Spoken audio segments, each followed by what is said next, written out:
صرف حضرت عائشہ کا یہ تقویٰ تھا کہ وہ اس لیول تک، جس نے حضرت عثمان کہتے ہیں جب سے میں نے اپنا دایاں ہاتھ حضور کے ہاتھوں میں دیا میں نے شرمگاہ کو ہاتھ نہیں لگایا اس سے۔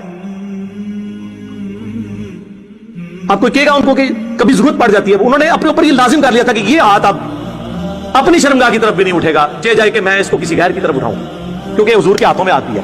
تو یہ صحابہ کا تقویٰ ہوتا تھا، یہ عائشہ کا تقویٰ تھا کہ میں ادھر جو ہے بغیر پردے کی بھی نہیں جاتی، میں اتنا پردے کا اہتمام کرتا۔ اس اما عائشہ کے سامنے کوئی یہ بات کرے کہ جی نبی کی بیویاں قبروں میں پیش کی جاتی ہیں، وہ شباشی کرتے ہیں، اور جی جنت میں انہیں نہیں ملیں گی، تو جو وہ جنت کا باغ ہے، حضور علیہ السلام کی قبر جنت کا ٹکڑا ہے، وہ پائیے ہورا ملنیاں نے قیامت قائم ہونے تو بعد جو لوگ جنت پہنچ جان گے۔ خدا دا نہ ہے کہ کام کر لگے ہو، اور کتنی جھوٹی تعویلات آپ کر رہے ہو بابوں کی بات کو۔ یہ قرآن حدیث میں کہاں لکھا ہے؟ کہتے ہیں اس میں گستاخی کون سی؟ گستاخی یہ ہے کہ بخاری اور مسلم دونوں میں حدیث ہے، جس نے میری طرف جھوٹ منسوخ کیا وہ اپنا مقام جہنم میں دیکھ لے۔ اب مجھے بتاؤ کہ رسول اللہ نے کب فرمایا کہ میری قبر میں بیویاں مجھ پہ پیش کی جائیں گی؟ بتاؤ۔